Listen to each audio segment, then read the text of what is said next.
Dans ce tuto, nous allons voir comment, grâce à la carte programmable Wemos D1R32, je peux créer une page web qui va servir d'interface homme-machine.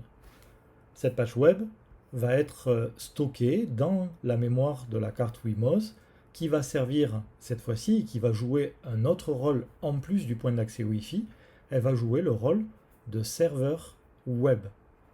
Je vais pouvoir ainsi me connecter grâce au point d'accès Wi-Fi avec un smartphone et afficher sur mon smartphone, dans un navigateur, l'interface Home-Machine.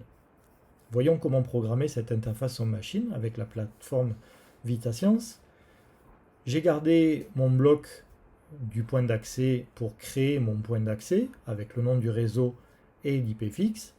Reste maintenant à créer la page web. Alors je retourne dans la bibliothèque réseau et je vais voir apparaître un bloc qui s'appelle serveur envoyer la page HTML. Ce bloc permet à la fois de créer le serveur web et de créer la page et enfin de l'envoyer vers un appareil qui demanderait à pouvoir afficher cette interface Home-Machine.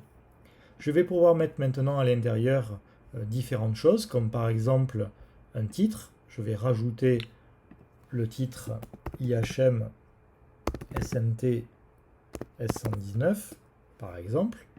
Je peux choisir la taille avec le niveau ici et la couleur de mon texte. Je vais rajouter un autre texte avec le deuxième bloc qui est en dessous ici, HTML afficher le texte, et je vais afficher bienvenue sur notre IHM. J'ai différentes options où je vais pouvoir agrandir la police et éventuellement choisir la couleur du texte. Je le laisse en l'état et je vais donc télécharger mon nouveau programme dans l'interface programmable.